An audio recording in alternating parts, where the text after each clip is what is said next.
Good morning, everyone. Thank you for coming. Thank you for our guest of honour being here and looking so healthy and bright this morning.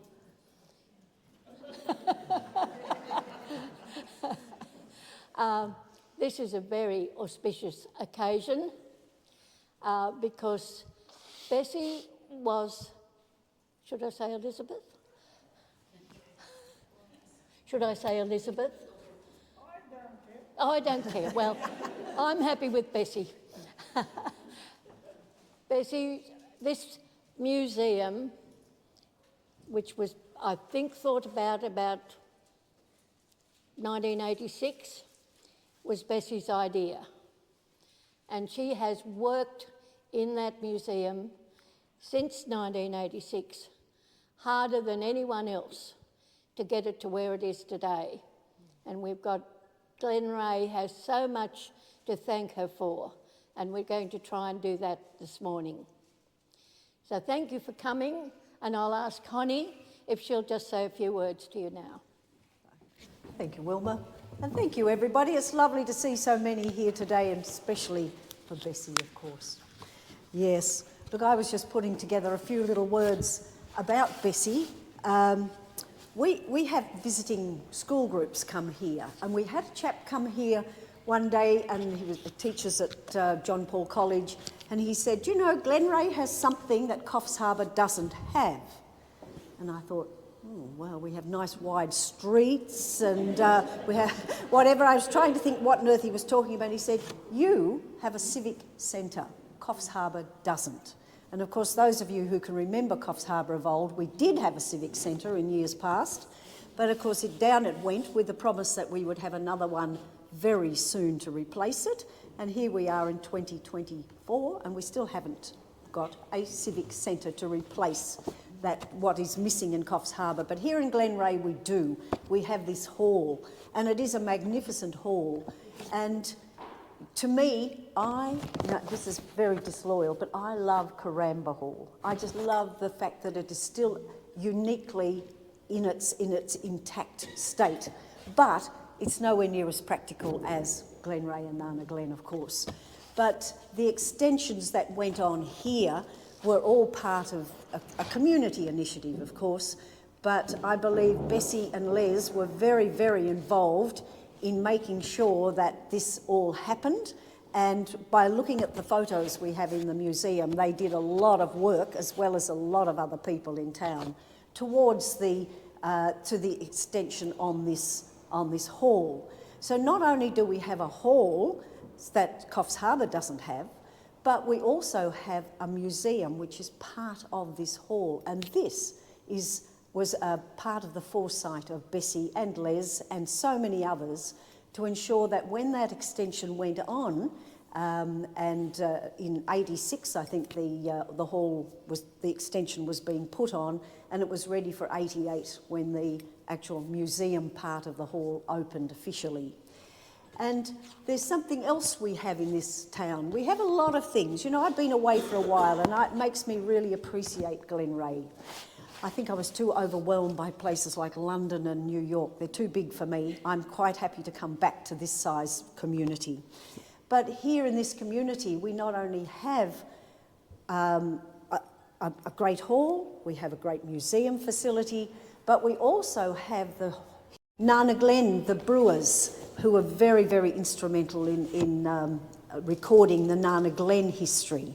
We had Mike Seckham, did the book about the red gold down around that Karangi, Dairyville area. George Robb has a great book that he'd put out about particularly the gold mining in this area. And it's lovely to have all of these books, and we have these books in the museum, but we also have a place to put our books. And that's where I feel for Nana Glen and Karangi, and they've got the equal history as us, but they haven't anywhere to put it, to display it, to encourage people to maintain that history. So we're very thankful to have a museum to keep the books in, and for Bessie to write the books. She's up to 9 books that she has written, and even today we've sold one of her books, Town of Promise. So that book was put out, what, about 20 20 odd years ago, Bessie would? Yes, and it's still being sold, and we still have requests for it in the museum. And the greatest motivator, not only do we have the books, we have the hall, we have the museum facility, but we've had Bessie here for all of this time.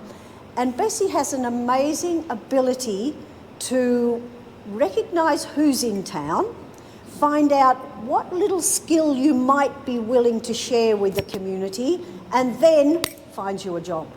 And she just knows how to sort of wangle you in. Like, I'd put up my hand to help at the museum one day a week, one day a month, I think it was the quick commitment. And Bessie not only made sure, ushered me into a role and moved aside to give me a role, a presence, but she recognises people's talents, people who want to commit to this community, and she was able to find us all a little place that we could come and be part of the community.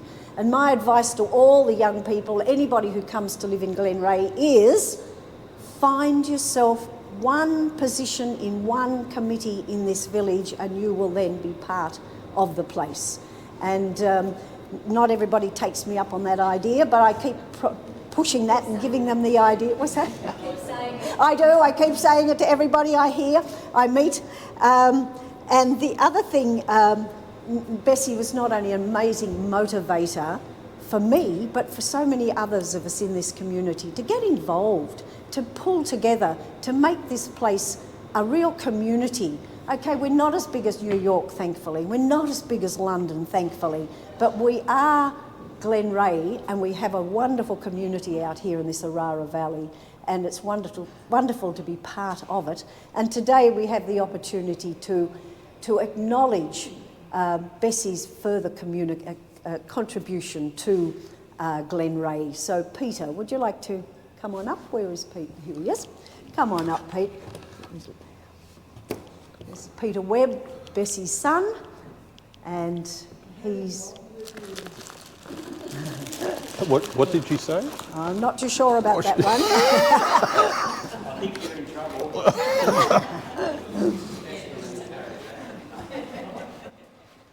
You right then? So I'll put these props out here so you can all wonder what Bessie's been up to, because it's not my handiwork, it's Bessie's handiwork. So I guess my job today, Mum, is to talk on your behalf. Is that right? Wow. Wow.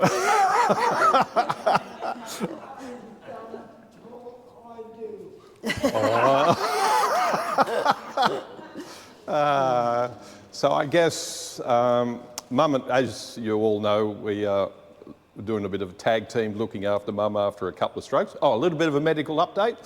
She's going very good, and it's the first time in 9 months we haven't had an open sore on her legs. So well done, Bessie. So that's really good. That's thumbs up, eh? And she says she can't talk, but we're not sure about that. Yes. And we have lovely conversations at any time during the night as well. When she has this innate ability to think that if it's 1 o'clock or 2 o'clock, she just thinks it's 6 o'clock and she should be up. So we're all up. So it's a delightful time we're all having with Mum at the moment. So it's a real blessing. What can we say? What would Mum say? I guess thanks. It would be for the recognition. She's struggling to say I think she said the other day, you don't do things in the community to be thanked like this. So she's a little bit embarrassed by it all. So just a general thanks to the community would be very nice. As a bit of a history, I went to get an understanding of what Mum and Dad did here, because Mum and Dad, for those people who don't know, us 3 kids, Lynn and Jenny and myself, we never lived in Glenreagh, so we don't know the detail, of Glenreagh. So when Mum and Dad came up here in early '82, we probably just visited very rarely, sort of thing. So, but in recent times, we sort of we're here a little more often, and we've sort of got an extended family. And as I was driving up the other day, I was sort of rattling off the names of everyone. And I know most of the faces, and I know your backstories and all that. And that's beautiful for us as well. So we're part of this extended community. So I thought I'll get the history of the museum and so forth. So I borrowed the first minute book. I've been to a couple of museum meetings. So I did sign for this, so I'm now officially returning it. Okay.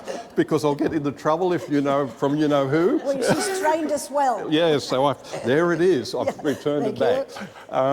It's a fascinating read. So if you ever want to do anything on history, pick up the minute books and just go through it. It gives you a real snapshot. I imagine the School of Arts would have from the early days, it would have a really lovely history. One of the fascinating things that Mum keeps coming back to in those early days, when they had the special meeting to start, and then when it finished, I think it was '86 and then '87.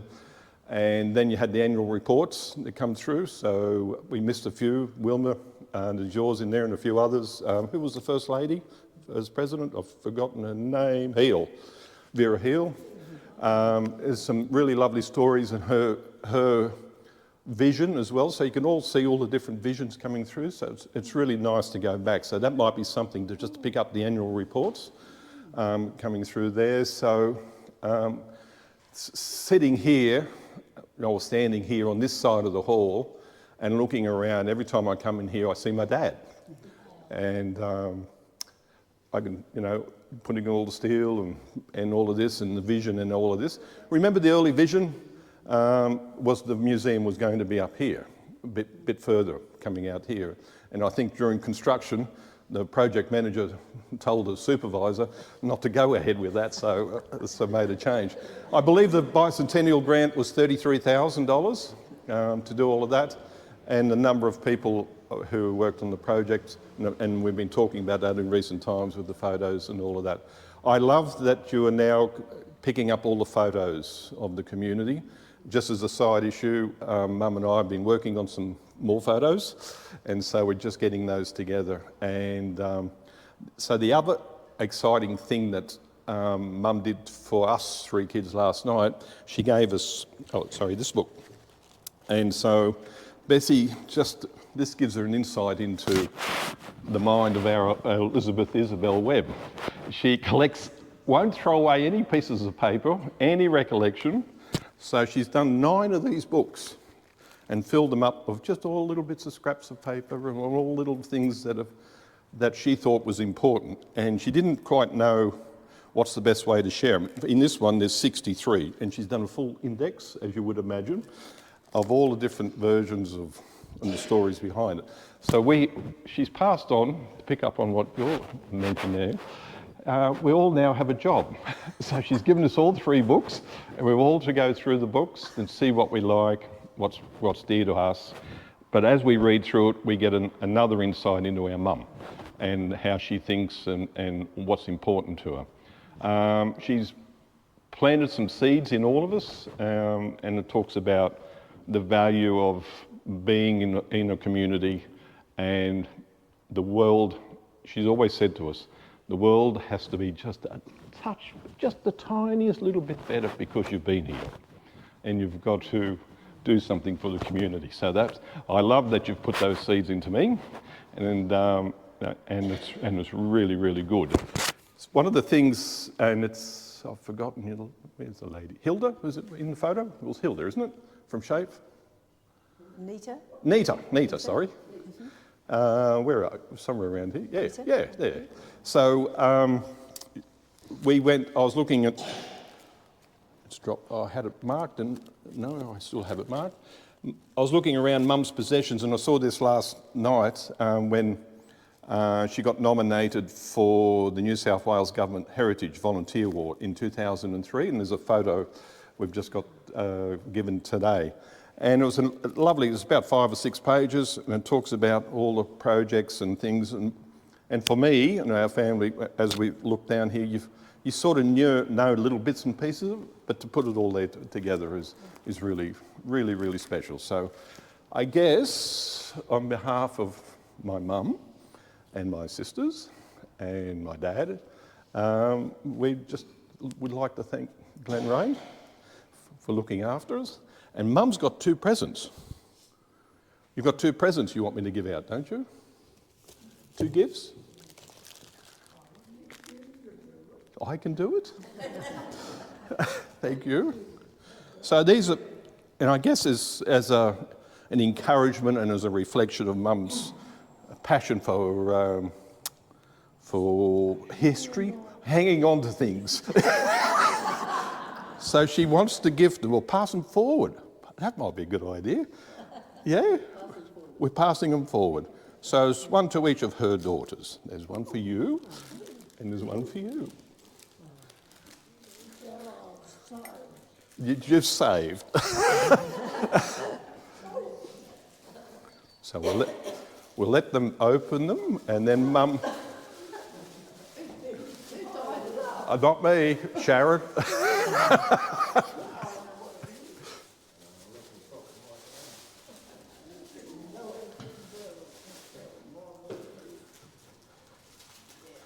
So Lynn's gift, Mum, can you...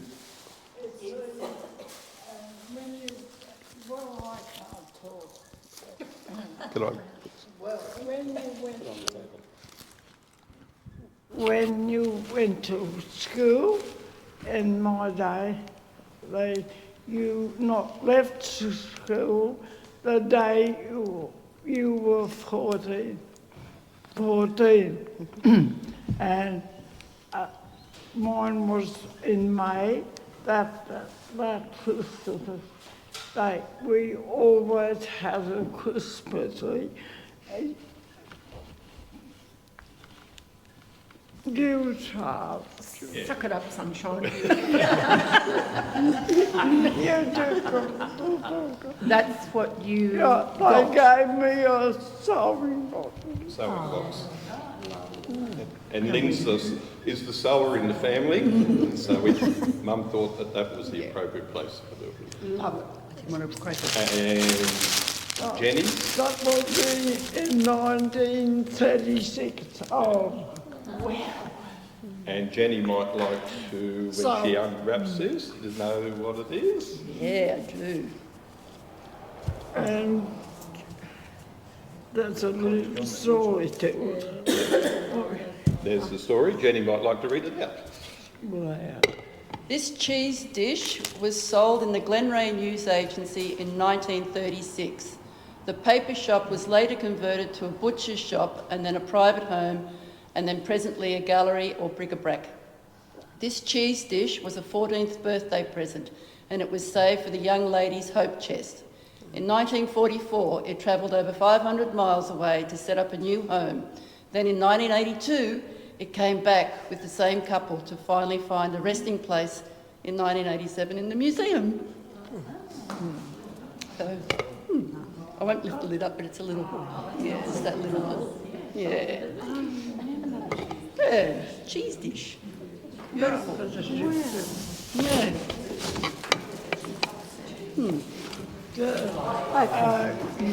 Thank you very much, Peter. That's lovely. And very special gifts there that are being handed on. Well, the reason for this morning is that we're actually going to dedicate the front main museum room to Bessie. It'll be the Bessie Webb OAM room. And we're going to actually go up to the front there in a moment.